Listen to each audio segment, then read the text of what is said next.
Corbin Bosch जो कि south Africa के एक अच्छे ऑलराउंडर हैं, पीएसएल के अंदर ऑलरेडी साइन हो चुके थे, परंतु ड्यू टू सम रीजंस जो एक इंजरी हुई है मुंबई इंडियंस के अंदर, तो वहाँ पे मुंबई इंडियंस ने as a replacement Corbin Bosch को जो है अपनी टीम के अंदर शामिल कर लिया है। अभी जो न्यूज़ निकल के सामने आई है वो ये है कि जो पीएसएल है, जो पाकिस्तान सुपर लीग है, कॉर्बिन बॉश उसमें ऑलरेडी साइंड थे और वहाँ पे जो है एक कॉन्ट्रैक्ट किया गया था प्रॉपर, और उस कॉन्ट्रैक्ट को वायलेट करने के रीज़न में कॉर्बिन बॉश को लीगल नोटिस भेजा गया है पीएसएल की तरफ से।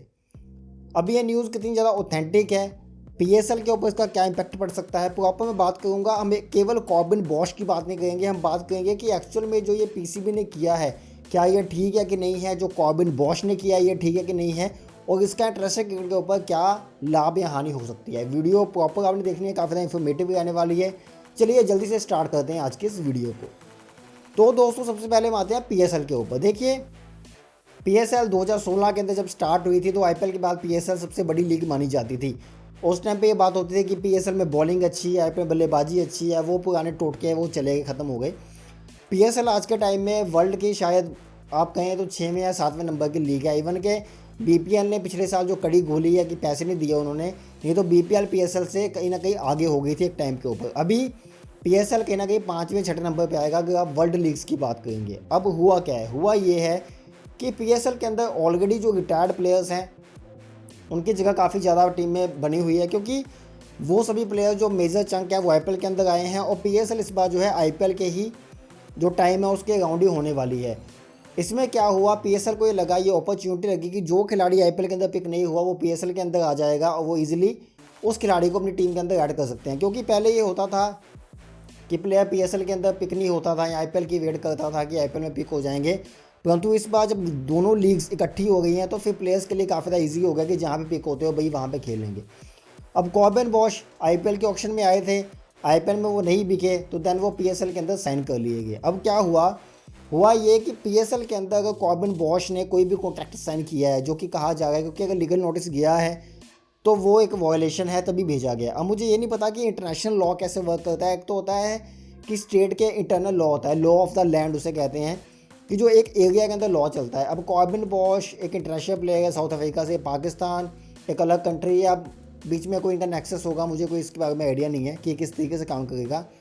जो मैंने न्यूज़ पढ़ी है उसमें यह बताया जा रहा है कि 50 से लेकर 75 लाख रुपए के बीच की अमाउंट है पाकिस्तान की, और उसके लिए कॉर्बिन बॉश को जो है लीगल नोटिस भेजा गया है थ्रू देयर मैनेजर। अब क्या हुआ कि जो पीएसएल की लीग है वहाँ पे ऑलरेडी काफ़ी ज़्यादा हम उन प्लेयर्स को देखते हैं जो कि अपने पीक क्रिकेट खेल चुके हैं या फिर वो क्रिकेट से रिटायरमेंट ले चुके हैं, दैन वो पीएसएल के अंदर डेब्यू करते हैं जब उन्हें आईपीएल के अंदर नहीं खरीदा जाता। अब यहाँ पे ना दो सिनेरियो में आपने ध्यान से सोचना है, ध्यान से दिमाग लगा कर सोचना है कि मैं क्या बात कर रहा हूँ। देखिए पहला सिनेरियो कॉर्बिन बॉश की बात करते हैं। अब कॉर्बिन बॉश ने जो किया है मैं ये नहीं कहूँगा कि वो ठीक है, मैं ये नहीं कहूँगा कि वो ठीक है। अगर आपने किसी से वादा किया है कि आप ये चीज़ करोगे तो then it's your duty to perform your promise. But Corbin Bosch ने जो चीज़ की है वो कहीं भी से भी जस्टिफिकेशनेबल नहीं है, जस्टिफाई हम नहीं कर सकते, वो चीज़ गलत है। परंतु जब भी आपको एक स्टेप आगे मिलता है अपने कैरियर में तो आप सोचते नहीं हो कि पीछे क्या होगा, आप सीधा आगे भागने की कोशिश करते हो। हालांकि जो आईपीएल में पैसे मिले हैं कॉर्बिन बॉश को वही 20-30 लाख ही मिले हैं, वो इंडियन के,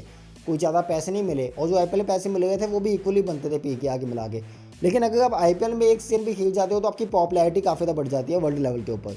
अब जो कॉर्बिन बॉश ने एज पर आप लीगली देखोगे तो वो चीज़ गलत हुई है, लेकिन अगर आप एक ह्यूमन के माइंड सेट देखो तो कहीं ना कहीं ठीक सोच रहे हैं। परंतु होना ये चाहिए था कि कॉर्बिन बॉश वहीं पे खेलते पीएसएल के अंदर, वहाँ पे चीज़ों को चलाते। अब ये चीज़ होगी कॉर्बिन बॉश की, कि जो कॉर्बिन बॉश ने किया है वो एक पर्सनल माइलस्टोन हो गया, एक पर्सनल हम कह सकते हैं कि स्वार्थ हो गया जिसके कारण उन्होंने ये चीज़ की है। और ये चीज़ कहीं ना कहीं मुझे नहीं लगता कि ज़्यादा उन्हें इम्पैक्ट करेगी लॉन्ग टर्म के ऊपर, क्योंकि अब तो आईपीएल में वो आ गए हैं, वो खेलेंगे तो ज़्यादा कोई इम्पैक्ट नहीं होगा। लेकिन चीज़ कहीं ना कहीं गलत है। हम बात करते हैं दूसरे पर्सपेक्टिव की, जो मैंने स्टार्टिंग में आपको बताया था। दूसरा पर्सपेक्टिव है पीएसएल के लिए। देखिए पीएसएल में ऑलरेडी बड़े प्लेयर्स आ नहीं गए। एक टाइम पे कैगनो पोलार्ड और ये सब प्लेयर्स थे जो कि पीक क्रिकेट खेल गए थे। कैगनो पोलार्ड आईपीएल में कोचिंग कर गए हैं, वहाँ पे जाके वो एज अ प्लेयर खेल गए हैं, तो ये काफ़ी ज़्यादा चीज़ें थी। लेकिन पीएसएल में बड़े प्लेयर्स आने बंद हो गए हैं, पाकिस्तान को इस चीज़ के बारे में ध्यान देना पड़ेगा। अब मेरे पाकिस्तानी भाइयों बात ये है कि जो प्लेयर्स आपके वहाँ पे रजिस्टर कर गए हैं आपको ये पता होना चाहिए कि भाई वो उनकी सेकंड प्रायोरिटी है।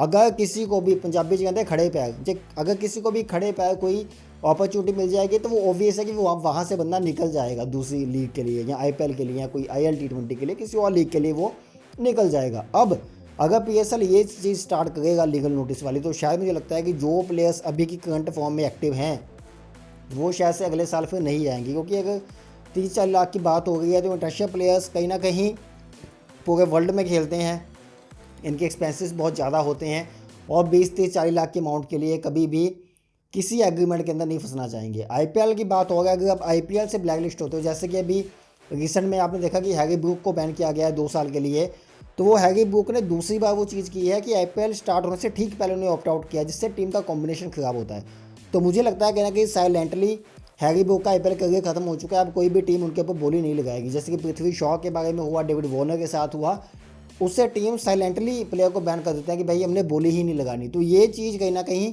कॉर्बिन बॉश के साथ भी होती है आने वाले टाइम में। लेकिन आईपीएल का इम्पैक्ट पड़ेगा, पीएसएल का ज़्यादा इम्पैक्ट नहीं पड़ेगा। पीसीबी को ध्यान देना चाहिए अपनी पीएसएल लीग के ऊपर कि हम किस तरीके से इसका फोकस बढ़ाएं, किस तरीके से पैसे बढ़ाएं, किस तरीके से ज़्यादा प्लेयर पीएसएल में खेलने के लिए आए ताकि लीग की पॉपुलैरिटी बने। अनटिल अनलेस अगर आप ये सोचेंगे कि हम प्लेयर को जकड़ के रख लें या प्लेयर्स के ऊपर हम दबाव डालें तो उससे प्लेयर आ जाएंगे, तो ये काफ़ी ज़्यादा रिस्की हो सकता है।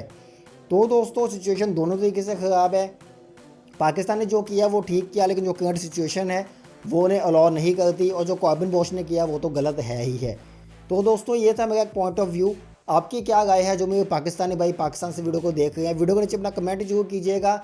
वीडियो आने वाली है चैनल के ऊपर, पीएसएल की भी आएंगी, आईपीएल की भी आएंगी, चैंपियंस ट्रॉफी ऑलरेडी कवर हो चुकी है, आईपीएल की वीडियोस हम ग्राउंड में जाके कवर करने वाले हैं और काफ़ी ज़्यादा जो है कंटेंट आने वाला है इस चैनल के ऊपर। तो वीडियो को लाइक कर दीजिए, चैनल को सब्सक्राइब कर लीजिए, फेसबुक पे देखो या वीडियो को शेयर कर दो ताकि ज़्यादा लोग तक वीडियो पहुँचे और ज़्यादा रीच वीडियो की बढ़ पाए। और ऐसे ही क्रिकेट अपडेट्स के लिए क्रिकबुक के साथ जुड़ सकते हो। धन्यवाद।